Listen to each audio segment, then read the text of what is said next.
Okay, everybody, Stephen Key here, and today I want to talk about something I've never have really talked about, and I've never done a video on this topic yet. When I did this video the other day on believing in yourself when no one believes in you, someone asked me, Steve, could you do a video on how did you overcome the obstacles? How did you overcome the rejections? How did you stay on track without just giving up? All right. That's a great question because I thought long and hard about it, and I'm going to give you some tips, some things that I did to keep me motivated. Early on when I was doing this, my wife said to me, she said, Steve, you're like a punching bag. How do you get knocked down and jump back up the next day? Well, I'm here to tell you, number one, first of all, I had no other options. You know, I realized that school was difficult for me. I have a learning disability, and I just didn't think anybody was going to hire me. So I just created my own company out of college, and I started making things. So I just thought, I'm just going to start my own company. And that's exactly what I did. And what was really great about doing that, I started selling things at street fairs and county fairs, and I started making things, and I gained a lot of confidence that I could make something that someone wanted.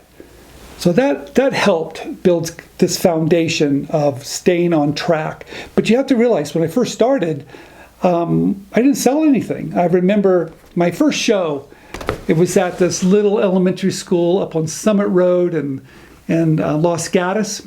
And it was at an elementary school. I had a table, I had all my soft sculpture out there, and at the end of the day, my dad drives by because he lived in a town pretty close to it, and he drove by, he wanted to see how I was doing. Now you have to realize, I'm in my 20s now. My dad stops by and he says, Steve, how did you do? And I said, I did fantastic. He goes, well, how many did you sell? And I didn't sell any. And he kind of looked at me kind of funny, but I said, I'll figure it out. And I did. The next show I did, I changed some of my designs up, and I sold a couple. So I learned along the way to keep playing with it, to find those ideas that people wanted. And that built a little bit of confidence up. Okay. I also want to point out that I've had support. You see, when I was at Worlds of Wonder, I was able to meet this amazing woman, Janice. And she was the manager, product manager for laser tag. And I was working on that project with her, and I fell in love with Janice, and we got married. And she was everything that I wasn't. She was smart. She was well educated. She could write beautifully. She had a great family background. And I was just in awe of her. And I was very lucky she married me. And she has been my support for over 30 years. I'm still married to Janice even today. And early on, and even today, she's my sounding board. She's the person that's always going to give me the truth. She's the person that's going to tell me if I'm crazy or not. She's the person that's going to give me reality. I respect her opinion. So I've had the support of this person through my whole career, and without her, I wouldn't be here today. James, please put a picture of Janice and I and our little dog Henry up there. This is in my Glenbrook, where I live. So I cannot thank Janice enough for that. So find someone that can support you. I did. Also, I want to mention that I was very, very fortunate that I had a roadmap when I was at Worlds of Wonder. And because I got to see these ideas come in, and I was very fortunate because it was a startup company and a lot of people were submitting ideas to Worlds of Wonder, and I was in all those meetings and why things got picked up and why they didn't get licensed. And I got to see a lot of ideas. A lot of them were just terrible. And I thought to myself, I can do better than that. And James is going to show you a couple sell sheets that came in that never were licensed, or maybe they tried to license it or tried to sell them. But the ideas were not great. And that gave me motivation to think that I can do better than that. So that was a very, very helpful for me to be in that position firsthand, seeing those ideas coming in and go, I can do better than that. All right, let's take a small break. I want to mention to everybody that's watching, I know that you need to create good marketing material. You need to create a sell sheet that just stands out, that's powerful for companies to be interested in. If you need help with your marketing material, if you need help creating that sketch on a napkin and bringing it to life with a 3D computer generated sample, we can help you. We do it all the time. James, show a couple samples up here. Those are amazing. If you need help, contact us. We're making sell sheets, 3D computer-generated renderings for a lot of people, not only our students, but the public now. If you need our help, contact us. We can help you. I knew that when I first started out, my ideas were terrible. And Janice and I laugh about them even today, of some of my earlier ideas, because they were laughable. They were funny. They were crazy. They were so bad. They were funny. But they got better. And I want to tell you, when you're first starting out, don't worry about it. If you stay with it long enough, you will get better at this. And don't think your ideas have to be great when you first start out, because mine definitely were not great, but I was able to figure it out. So have faith in yourself that your ideas will get better, because they will. All right. Protecting your creativity.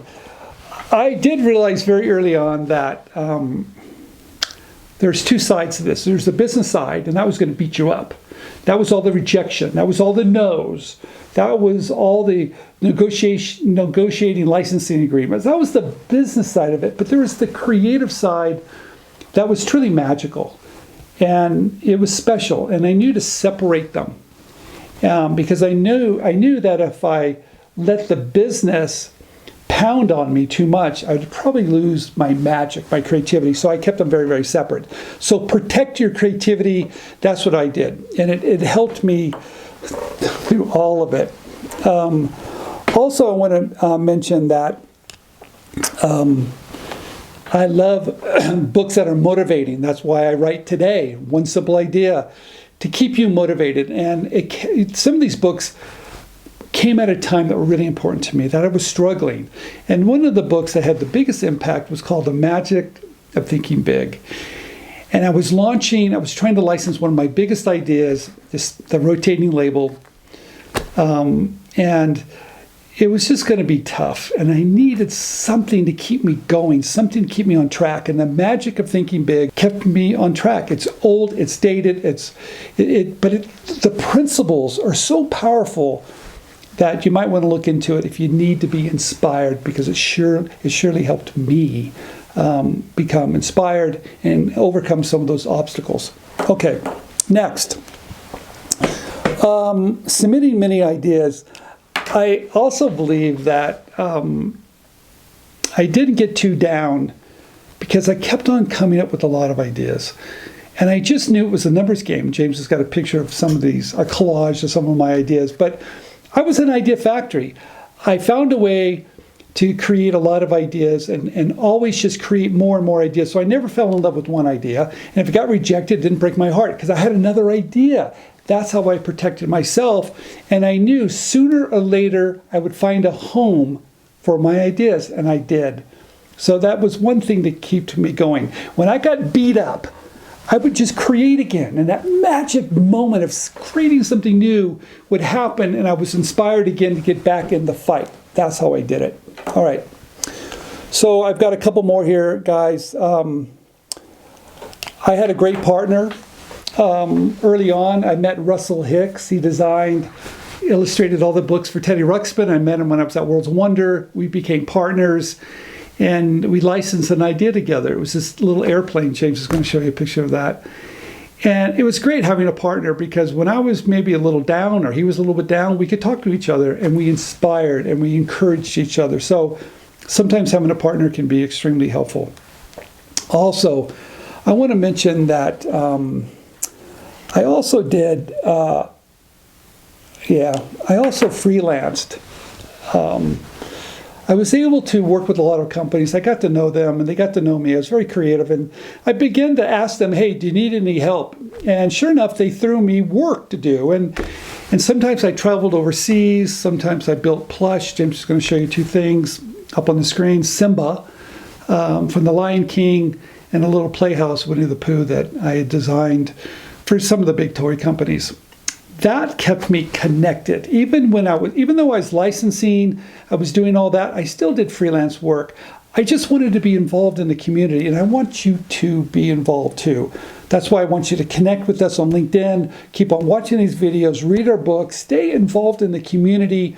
It will keep you inspired. Find those people that support you. I mentioned that. Find those books that motivate you. I mentioned that too. Come up with a lot of ideas. Don't get discouraged. Realize it's a numbers game. It's very, very helpful.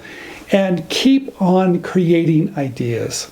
All right, this is Stephen Key. Those are the things that I did to overcome the obstacles, overcome some of the problems along the way, because it's not an easy road. You're going to need some help. If you need more help, don't hesitate to reach out to us at inventRight. We're here for you. Once again, this is Stephen Key. Thanks for watching.